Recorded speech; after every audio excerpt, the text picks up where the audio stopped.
இப்பவே great Oogway நீ தப்பானவன்னு நினைக்காத வரைக்கும் அதோட நீ டிராகன் வாரியர் இல்ல. சரி, ஆனா அந்த மாதிரி என்னால செய்ய முடியும்னு எனக்கு தோணல. நம்ம முயற்சி பண்ணலனா நமக்கு எப்படி தெரியும் தெரியுமா? ஆமா, ஒருவேளை என்னோட லெவலுக்கு ஒத்து வர மாதிரி நாம கண்டுபிடிக்கலாம் இல்ல. அது என்ன லெவல்? அது நான் மாஸ்டர் இல்ல, நம்ம லெவல் 0ல ஆரம்பிக்கலாம். லெவல் 0 நீ சொல்ற மாதிரி எதுவுமே இல்ல. லெவல் 0. நாம இதை வச்சு ஆரம்பிக்கலாமா? அதுவா? அது குழந்தைங்களுக்கு பயிற்சி கொடுக்கறதுக்கு, அவங்கள வலிமையாக்குறதுக்கு தான் இது. அப்படி நீ வற்புறுத்தினா அந்த ஃபியூரியஸ் 5 உங்க செய்கைகளை விட நீங்க ரொம்ப பெரியவங்களா இருக்கீங்க. ஒன்ன தவிர மேண்டிஸ், நீ அப்படியே தான் இருக்க. அது இருக்கட்டும் பாண்டா, உன்னால என்ன செய்ய முடியும்? அவங்க பார்க்க போறாங்கன்னா இல்ல அவங்க வர வரைக்கும் நான் காத்திருக்கணுமா? இதை இடி.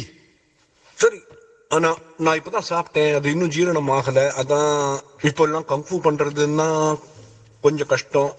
சொன்னதை செய். சரி, உனக்கு என்ன தெரியும்? உனக்கு சண்டை போட தெரியாதுன்னு எனக்கு நல்லா தெரியும். என் நண்பர்களை எடுக்காத, இது குத்துவாங்க, தயாரா இது.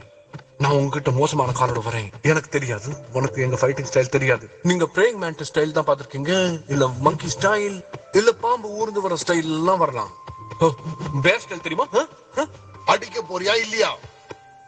சரி, பண்றேன்.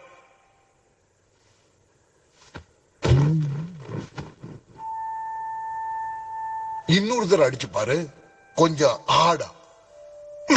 எப்படி இருக்கு?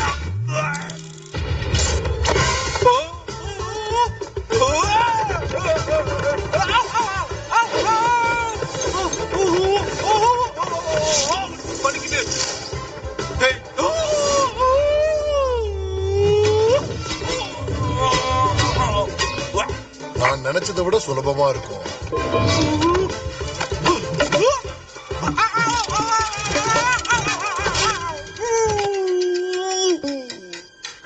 என் காடு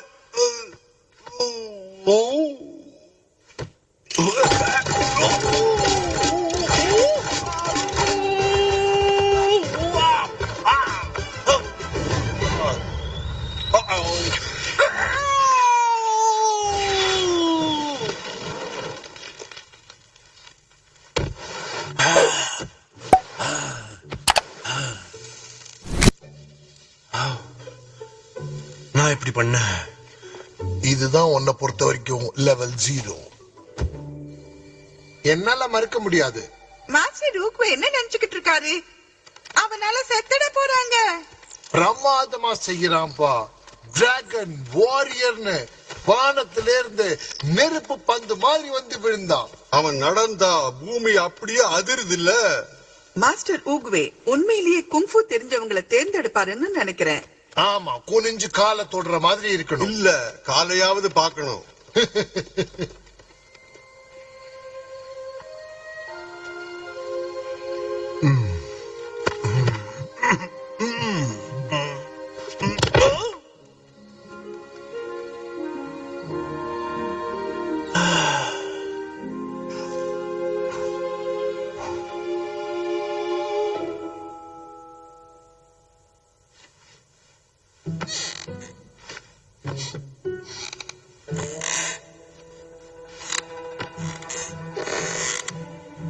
சத்தம் போடல.